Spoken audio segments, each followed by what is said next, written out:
From Chicago studios, this is a Muslim News on Muslim Network TV. Assalamu alaikum, I'm Samana Siddiqui. First, the headlines. Senator Durbin says U.S. strayed from its values after 9/11. Palestinian Liberation Organization to end all agreements with Israel. Bangladeshi students show solidarity for Indian Muslim counterparts in hijab row. WHO urges rich countries to pay $16 billion to help fight COVID in poorer nations. NGO calls on international community to begin talks for Rohingya resettlement. Trial in murder case of Ontario Muslim families set to begin in April. Our top story tonight. U.S. Senate Judiciary Committee Chair Dick Durbin said months after the 9/11 attacks, the country strayed from its values, engaging in torture and indefinite detention at Guantanamo Bay. As well, Durbin said tens of thousands of men, women, and children have been killed by U.S. airstrikes in nearly half a dozen nations. The Illinois senator made the comments while presiding over a Senate hearing on Wednesday. That was where experts on the conduct and consequences of U.S. drone strikes delivered harrowing testimony at a Senate Judiciary Committee hearing. Hina Shamsi, director of the ACLU's National Security Project, said that former Presidents George W. Bush and Barack Obama started using drone strikes in Yemen without Congress or the American public ever even having a conversation about it. Republican Senate leader Mitch McConnell voiced anger that the party's National Committee on Tuesday declared the violence part of legitimate political discourse. The committee formally rebuked lawmakers Liz Cheney and Adam Kinzinger Friday for joining the Democratic-led House probe into the deadly January 6 assault and Trump's involvement. Well, let me give you my view of what happened January the 6th. And we're here. We saw what happened. It was a violent insurrection for the purpose of trying to prevent the peaceful transfer of power after a legitimately certified election from one administration to the next. That's what it was. With regard to the suggestion that the RNC should be in the business of picking and choosing Republicans who ought to be supported, traditionally the view of the national party committees is that we support all members of our party, regardless of their positions on some issues. The Palestinian Central Council on Wednesday decided to terminate the commitment of the Palestine Liberation Organization, or PLO, to all agreements signed with Israel. The council suspended its recognition of Israel until it recognizes a Palestinian state with pre-1967 borders. It also decided to halt all forms of security coordination with Israel, the council said in a statement after meetings in the West Bank city of Ramallah. Azzam al-Ahmad, a member of the PLO's executive committee, said the council has tasked it with enforcing those decisions. But Palestinian experts say giving the PLO this responsibility will make them ineffective. Recent weeks have seen a sharp rise in violence of Jewish settlers against Palestinians and Palestinian property in the West Bank, as well as Palestinian attacks against Israeli forces and settlers. A dead activist, a detained child, a demolished home. Just another day in Israel's arrogant, immoral efforts to erase Palestinian identity, life, and dignity, says the Haaretz, an Israeli newspaper. This is what is causing human rights group after human rights group to call Israel an apartheid state. Amnesty International is now calling it an apartheid. But first, it was Israel's leading human rights group, B'Tselem, which published a groundbreaking report in January 2021. Their report was titled, "A Regime of Jewish Supremacy from the Jordan River to the Mediterranean Sea. This is Apartheid." Another Israeli group, Yesh Din, gave a legal opinion that the crime against humanity of apartheid is being committed in the West Bank. Then, in March 2021, Human Rights Watch came out with its 213-page report. It was titled, "A Threshold Crossed: Israeli Authorities and the Crimes of Apartheid and Persecution." A year ago, B'Tselem drew fire when it asserted that Israeli policies had been designed to enforce Jewish supremacy from the Jordan River to the Mediterranean Sea and met the definition of apartheid. Now, in January 2022, Amnesty International has issued its report calling it an apartheid. Here is the Secretary General of Amnesty International, Agnes Callamard. We are here today to call on the international community to take resolute action against the crime of humanity being perpetrated in order to maintain the system of apartheid. The 280-page report took 4 years to write.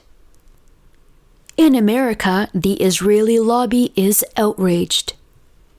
The American Israel Public Affairs Committee, or AIPAC, a powerful right-wing lobby organization, accused Amnesty of seeking to demonize and delegitimize the Jewish and democratic state of Israel. A Wall Street Journal editorial called it libel against Israel and claimed that Amnesty is in the company of Hamas, Hezbollah, and Iran. Leading Israeli politicians, however, have warned for years that their country was sliding into apartheid. They include 2 former prime ministers, Ehud Barak and Ehud Olmert. But Yossi Sarid was more poetic about his assertion. He is a former Israeli minister, ex-leader of the opposition, and member of the Knesset for 32 years. In 2008, he said, "What acts like apartheid is run like apartheid and harasses like apartheid. It is not a duck, it is apartheid." Amnesty International is now accused of anti-Semitism. But Amnesty has good company here. The former U.S. President, Jimmy Carter, was called an anti-Semite for his book as well. In 2006, President Carter, the Nobel Peace Prize laureate, published a book called Palestine, Peace, Not Apartheid. It became a New York Times bestseller. Abraham Foxman, then the national director of the Anti-Defamation League, ADL, accused Carter of engaging in anti-Semitism. Students at Dhaka University in Bangladesh formed a human chain Wednesday on campus, expressing solidarity with Muslim students in India. This was in relation to a dispute over the wearing of the hijab, or Islamic headscarf, in school. The students expressed solidarity with Muskan Khan, a student in the Indian state of Karnataka who was heckled by a right-wing mob at her college. Dozens of Hindu extremists wearing saffron scarves surrounded Khan, loudly chanting Hindu slogans. Khan, the lone hijab-wearing woman, responded with Allahu Akbar, God is the greatest. A video clip of the incident rapidly went viral on social media, where many Bangladeshis described Khan as a symbol of boldness and faith.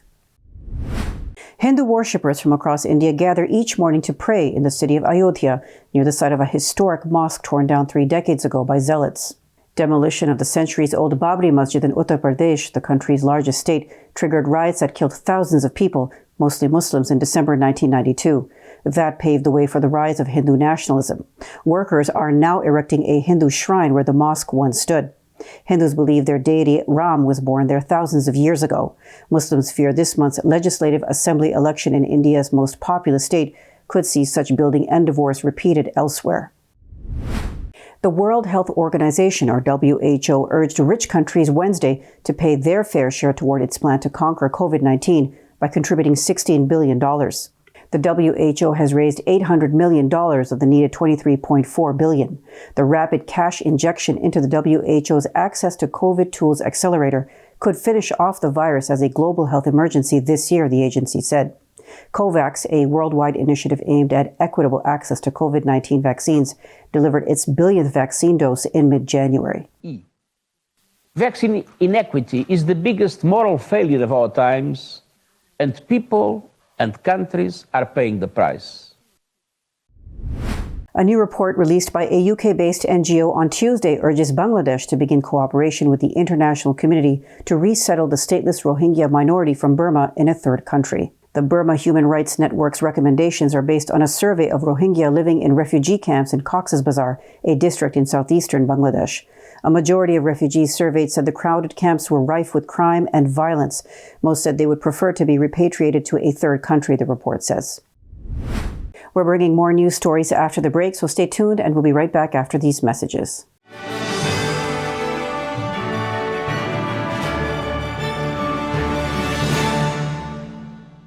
If I could be you, and you could be me for just 1 hour.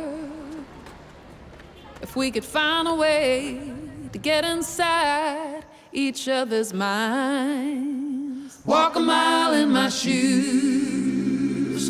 Walk a mile in my shoes. Well, before you abuse, criticize, and accuse. Walk a mile in my shoes. I am what hunger looks like in America. I am an 8-year-old girl who's not excited for the last day of school. Because this may be the last time I'll have lunch. Till September. I am a single father of 2 who works 3 part-time jobs, and that's still not enough to put food on the table. I was created by artificial intelligence from faces of the 1 in 8 Americans who struggle with hunger. Feeding America, 200 food banks strong.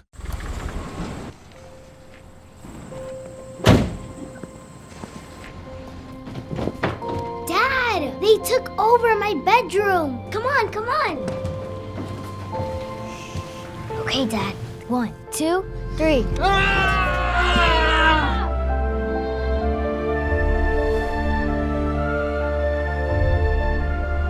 Dad!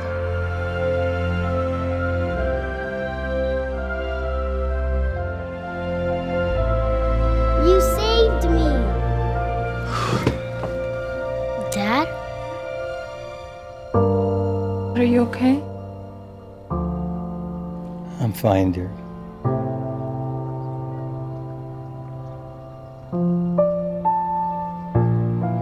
Your hero needs you now, and AARP is here to help.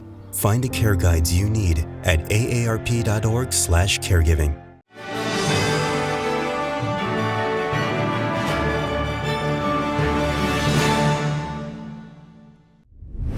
A centuries-old translation of the Quran, owned by America's third President Thomas Jefferson, is on its way back to the U.S. after being showcased at Dubai's EXPO 2020. The 2-volume book with an insert map of Arabia had been kept in a climate-controlled display at the Expo's U.S. pavilion.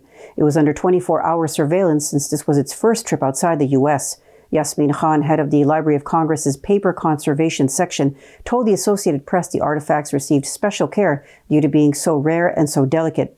Jefferson purchased this copy of George Saleh's translation of the Quran as a law student in 1765. The first American Muslim congressman, Keith Ellison, made a point of taking his oath of office on Jefferson's copy of the Quran on January 3, 2007. However, Muslim scholars have and remain critical of this translation of the Holy Book. Muslim leaders in Syracuse, New York, joined business owners in a meeting about how increasing violence is affecting the community and businesses. The meeting with Mayor Ben Walsh and Police Chief Kenton Buckner was partially in response to the recent murder of 32-year-old Rauf Muharram at a local gas station owned by a Muslim man. Muhammad Khatir, former president of the Islamic Society of Central New York, said members want to address several incidents of vandalism, looting, theft, and murder. An Illinois militia leader who firebombed a mosque and attempted arson of a business has pleaded guilty to the charges against her. Emily Claire Hari, formerly Michael Hari, pleaded guilty to conspiracy to interfere with commerce by threats and violence, attempted arson, unlawful possession of a machine gun, and unlawful possession of a firearm by a felon. Hari, who lived in Clarence, Illinois at the time of the crime, was the founder and leader of an anti-government militia group, Patriot Freedom Fighters. In 2017, Hari and several other conspirators engaged in repeated acts of criminal violence and obtained incendiary materials as well as automatic weapons. They firebombed a mosque in Bloomington, Minnesota on August 5, 2017. Hari was previously sentenced to 53 years in prison for that crime.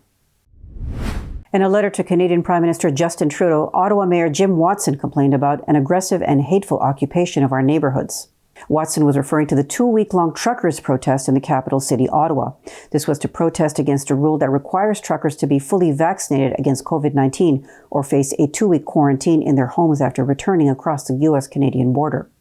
Other truckers have joined to demonstrate against mask mandates, lockdowns, restrictions on gatherings, and other protocols to prevent COVID-19 in Canada. Watson said people are living in fear and are terrified with the nonstop honking of large trucks for 9 days, which is tantamount to psychological warfare, he said. Since the court ordered the incessant honking to stop, truckers have turned to revving the engines of their big rigs instead. Local residents are also suing protest organizers for the chaos caused by the demonstration. They are seeking $7.9 million in damages. The trial in Canada of a man facing terror-related murder charges in the deaths of 4 members of a Muslim family is set to begin this spring. Nathaniel Veltman is accused of deliberately hitting the family with his truck in London, Ontario on June 6th. He faces charges of 4 counts of first-degree murder and 1 count of attempted murder in what prosecutors allege was an act of terrorism. 46-year-old Salman Afzal, his 44-year-old wife Madiha Salman, their 15-year-old daughter Yamna, and her 74-year-old grandmother Dalat Afzal were killed while out for an evening walk. The couple's 9-year-old son Fayez was seriously injured but survived. Police have classified the incident as a hate crime against the Islamic faith. Veltman will appear for a pre-trial hearing April 8th and in the Superior Court of Justice April 12th. Coming up next after the break is our in-depth analysis segment, so stay tuned and we'll be right back after these messages.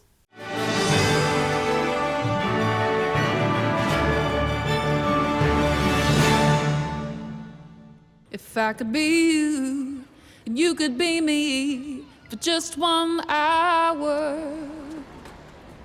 If we could find a way to get inside each other's minds. Walk a mile in my shoes. Walk a mile in my shoes. Well, before you abuse, criticize, and accuse. Walk a mile in my shoes. There are 16 million children struggling with hunger in America. That's 1 in 5 daughters, sons, neighbors, and classmates who don't know where their next meal is coming from. Yet billions of pounds of good food go to waste every year. It's time we do something about it. Feeding America is a nationwide network of food banks that helps provide meals to millions of kids and families in need. Visit feedingamerica.org to help them feed even more. Together, we can solve hunger. Together, we're feeding America.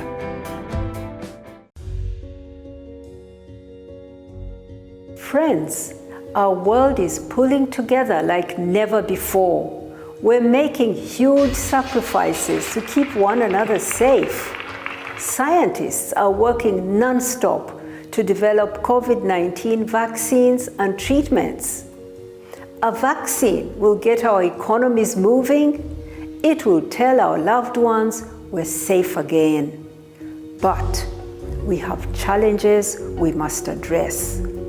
Right now, huge pharmaceutical companies are keeping the vaccine research a secret.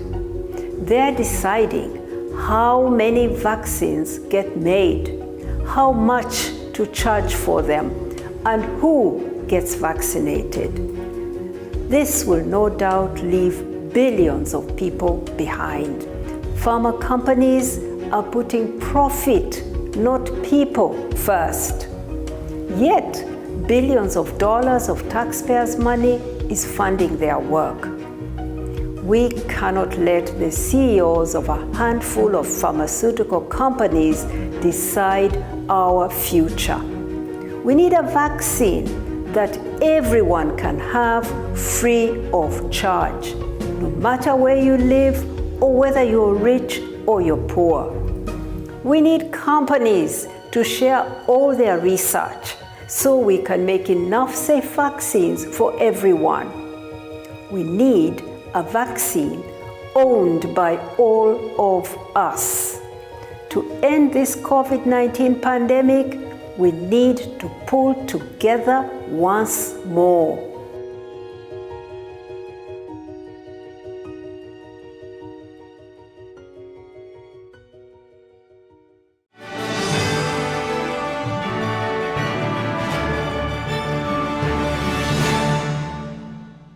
Welcome back. To discuss the hijab ban and the protests in India, let's go to Imam Abdul Malik Mujahid. Over to you, Imam Mujahid. Thank you, Samana. Many things are happening in India. Among them is stopping girls from attending school. They're saying if you have a hijab, you cannot attend. Indian Constitution guarantees freedom of religions, and girls have been attending schools with hijab and scarf and all shapes and types. What in the world is going on in India? Why there is so much interest on stopping Muslim girls from education? India is 1.2 billion people, and now, not because of the hijab, but many other reasons, scholars are saying there are clear signs of genocide. And who look like a victim? These are Muslims with a scarf and a skull cap. We have someone who have written about hijab, and that is Dr. SHEEMA Khan. Assalamu alaikum. Wa alaikum assalam wa barakatuh. Welcome to Muslim Network TV. Dr. SHEEMA Khan is the author of Hockey and Hijab, Reflection of a Canadian Muslim Woman.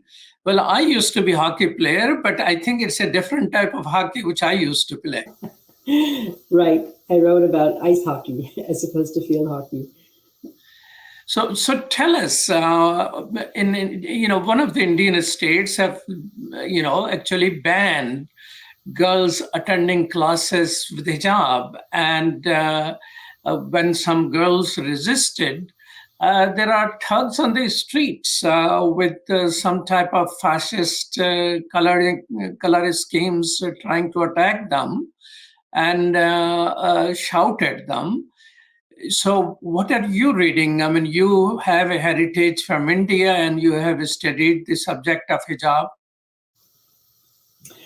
So I've just recently become aware of what's happening in South India. And from my understanding, the state has banned hijab, girls from wearing hijab in the junior colleges and the colleges. And this is contrary to the state's own education laws, not to mention the Constitution of India, and not to mention international human rights statutes to which India is a signatory. So this goes against many layers of laws. The fact that Muslim women are being attacked follows, of course, this the social media campaign of Bolibai and the other one really degrading Muslim women. So this follows a path. And the hijab is one of the easiest symbols to attack, which is what happened and what is happening, both by the state and also by, as you said, thugs on the street. So Muslims in India also have, men in India also have normally some type of headgear, and they are also targeted here and there, but there seems to be a concentrated effort, as you mentioned, Bulibai, an app to auction off Muslim women as prostitute. And before that, there was something called a derogative term for Muslims, Sali app. So all of these things, and these people who are put on it are prominent Muslim journalists, speakers, academicians, even professional like pilots and physicians. So attack on Muslim leaders. Is there a particular reason? How can we explain this particular phenomenon? Well, there's been a clear concerted effort to target Muslims in India, amongst other minorities. The New York Times has been running in-depth pieces, in fact, including one just yesterday, or I believe this morning, on a concerted effort by the Modi government and its acolytes against minorities, specifically Muslims and Christians as well. And one of the ways that you can cower a population into fear is to go after its leadership, which is what is being done. This isn't being done so much by the government, but by individuals in the country, mind you, who have yet to be really dealt with by the law. And there has been proof shown that when there has been any kind of criminal activity, whether it's hate speech or in the case, of what's happened on social media, law enforcement has not been, has been very, very lackadaisical in enforcing the laws. I mean, I just saw that this morning. The religious preacher who was arrested for hate speech was granted bail. So this is not surprising. It's part of a pattern that we have seen again and again in India. And, going after leadership has always been a tactic used in the past when you're trying to really put a population into fear. Now the people are talking about using the term genocide or slow genocide or stages of genocide in India. That's a serious matter where 1.2 billion people live and more than 200 million Muslims who are under the receiving end at this moment. So in this context, I saw an article in Israeli People Hearts, and it is talking, its title is Hitler's Hindus, and it's saying how Hitler is popular and things like that. So share with us, were Nazis preoccupied about identifying people by dress and targeting them? Definitely. I mean, you had the yellow Star of David that, the Jews had to wear. The Nazis did target people based on differences. The Jews, the Romas, any ethnic minority or racial minority whom they deemed inferior, and according to their horrific ideology, worthy of extermination. And one can see in India, and specifically through the RSS, that that's the prevalent ideology. The goal is to convert the entire nation to Hinduism, and those who refuse to be converted are to be dealt with so that they are no more. The goal of the RSS is purity of the Hindu state. The attack on hijab, I mean, this something seems to be going around.